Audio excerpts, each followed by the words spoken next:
स्वागत है दोस्त बायोलॉजी जोन में। और आज की इस वीडियो में हम माइटोकॉन्ड्रिया पढ़ेंगे।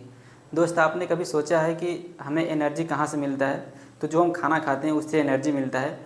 तो ऐसा नहीं होता है कि तुरंत हमें भोजन करने से एनर्जी मिल जाता है। उस भोजन से एनर्जी को निकालने के लिए आता है माइटोकॉन्ड्रिया, यानी कोशिका के अंदर एक ऐसा कोशिका का अंग होता है जिसे माइटोकॉन्ड्रिया कहते हैं। वही माइटोकॉन्ड्रिया हमारे भोजन से एनर्जी बनाता है, तब जाकर के हमें एनर्जी मिलता है और हम अपने दिन के पूरे एक्टिविटीज़ को कर पाते हैं।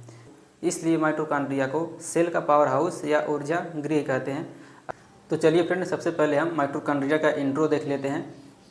तो माइटोकॉन्ड्रिया का खोज कॉलिकर ने 1880 में किए थे। और किस में किए थे? कीट के पेशी में किए थे।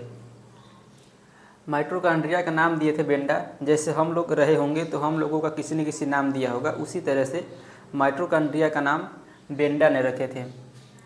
तो ये जो माइटोकॉन्ड्रिया होता है ये डबल मेम्ब्रेन सेल ऑर्गेनेल होता है, यानी जो माइटोकॉन्ड्रिया है इसमें दो लेयर पाया जाता है। जैसे ये देखिए, ये माइटोकॉन्ड्रिया है तो इसमें एक बाहर का लेयर है और एक इसके अंदर भी लेयर है। जो फोल्ड करके ये संरचना बना रहा है वो अंदर वाला लेयर है और एक बाहर लेयर है, तो इसमें दो लेयर होता है।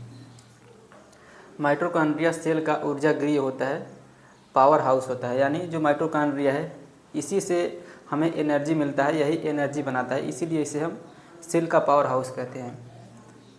माइटोकॉन्ड्रिया की संख्या कोशिका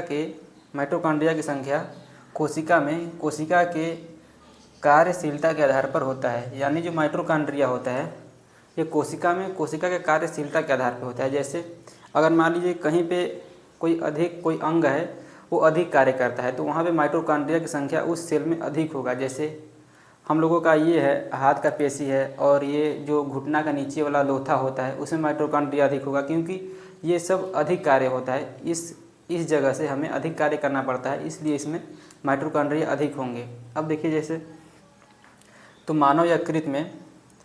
मानव यकृत होता है उसमें 1000 से 1200 तक माइटोकॉन्ड्रिया हो सकता है एक कोशिका के अंदर।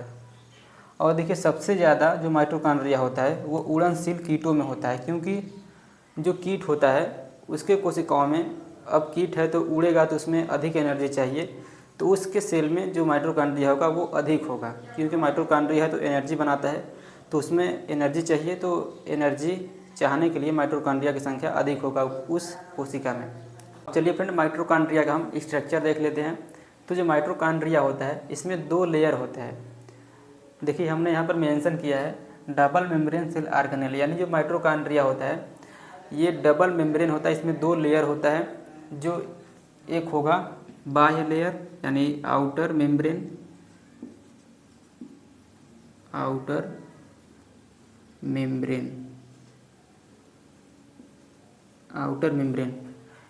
आउटर मतलब होता है बाह्य और मेम्ब्रेन यानी झिल्ली। तो बाह्य झिल्ली यानी जो बाहर का लेयर है इसे हम बाह्य झिल्ली कहते हैं। और इसके अंदर भी एक लेयर होता है, इसे कहते हैं इनर मेम्ब्रेन।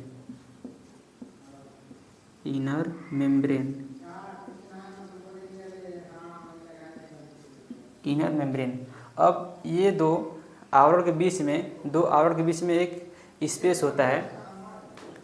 जैसे ये देखिए, ये दो आवरण है, इसके बीच में कुछ स्पेस है। इस स्पेस को हम माइटोकॉन्ड्रियल स्पेस कहते हैं। माइटोकॉन्ड्रियल स्पेस, ठीक। दो आवरण के बीच की जगह को हम माइटोकॉन्ड्रियल स्पेस कहते हैं।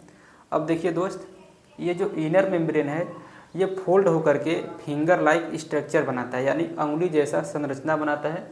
उस संरचना को हम क्रिस्टी कहते हैं। जैसे ये देखिए, ये जो निकला हुआ है, ये जो इनर मेम्ब्रेन है ये फोल्ड होकर के ऐसे अंदर की ओर बना रहा है, तो इसे हम क्रिस्टी कहते हैं, क्रिस्टी। अब इस क्रिस्टी पे कुछ आपको ऐसा स्ट्रक्चर दिखाई दे रहा होगा। जैसे ये मान लीजिए क्रिस्टी है तो इस पर कुछ ऐसा सा दिख रहा है निकला हुआ, तो उसे हम ऑक्सीसोम कहते हैं।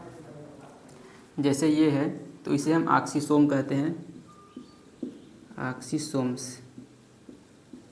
इसे ऑक्सीसोम को हम F1 कण भी कहते हैं, F1 कण। अब देखिए, अगर हम ऑक्सीसोम को थोड़ा बड़ा करके देखें तो ये इस तरह से होता है। इस तरह से होता है। और ऑक्सीसोम का संख्या प्रत्येक सेल में 10,000 से लेकर के 1,00,000 तक के बीच में होता है। अब ये जो ऑक्सीसोम है इसके अंदर होता है इलेक्ट्रॉन, एक चक्र होता है, एक साइकिल चलता है, उसे कहते हैं इलेक्ट्रॉन अभिगमन, इलेक्ट्रॉन अभिगमन तंत्र। ठीक, ये एक साइकिल होता है इलेक्ट्रॉन अभिगमन तंत्र। इसके फलस्वरूप माइटोकॉन्ड्रिया में एटीपी बनता है, एटीपी। ठीक है, ये जो एटीपी होता है यही ऊर्जा होता है, जो माइटोकॉन्ड्रिया ऊर्जा बनाता है ये एटीपी के रूप में ही बनाता है और हमें देता है, और हम अपने डेली एक्टिविटीज़ के रूप में इसे वर्क में लेते हैं इस ऊर्जा को। ठीक है, तो जो माइटोकॉन्ड्रिया जो ऊर्जा बनाता है वो एटीपी के रूप में बनाता है और हमें देता है ऊर्जा बना करके एटीपी के रूप में।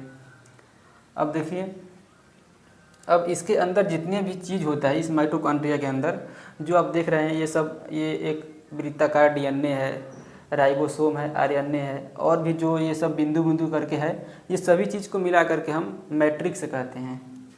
जो माइटोकॉन्ड्रिया के अंदर जितना भी चीज़ है उसे हम मैट्रिक्स कहते हैं। अब देखिए, इसी मैट्रिक्स में होता है ये सर्कुलाकार डीएनए है, एक सर्कुलर डीएनए है, वृत्ताकार डीएनए, और देखिए इसमें ये राइबोसोम भी होता है, राइबोसोम। और जो राइबोसोम होता है ये 70S टाइप का राइबोसोम होता है इसमें माइटोकॉन्ड्रिया में। अब देखिए, ध्यान से देखिएगा दोस्त यहाँ पे। अब देखिए, जिस भी कोशिकांग के अंदर डीएनए हो और राइबोसोम हो, उस कोशिकांगों को हम सेमी ऑटोनोमस सेल ऑर्गेनेल कहते हैं। अब ये क्या होता है, semi autonomous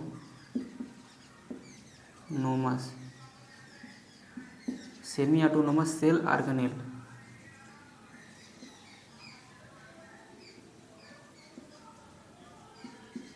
semi autonomous cell organelle.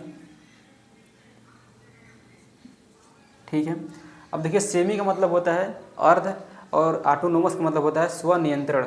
जो कोशिकांग अपने आप को आधा तरह से नियंत्रण कर सके उससे हम सेमी ऑटोनोमस सेल ऑर्गेनेल कहते हैं। अब देखिए, कोशिका के अंदर बहुत से कोशिकांग होता है, जैसे लाइसोसोम है, रसधानी है, और भी बहुत से कोशिकांग होता है, तो अपने आप को नियंत्रण नहीं कर सकता है, वो नियंत्रण होता है न्यूक्लियस के हाथ में। लेकिन ये जो माइटोकॉन्ड्रिया है और एक प्लास्टिड होता है, ये दोनों ऐसे कोशिकांग हैं जो कि अपने आप को आधा तरह से नियंत्रण कर सकते हैं, क्योंकि इसके अंदर होता है डीएनए और राइबोसोम।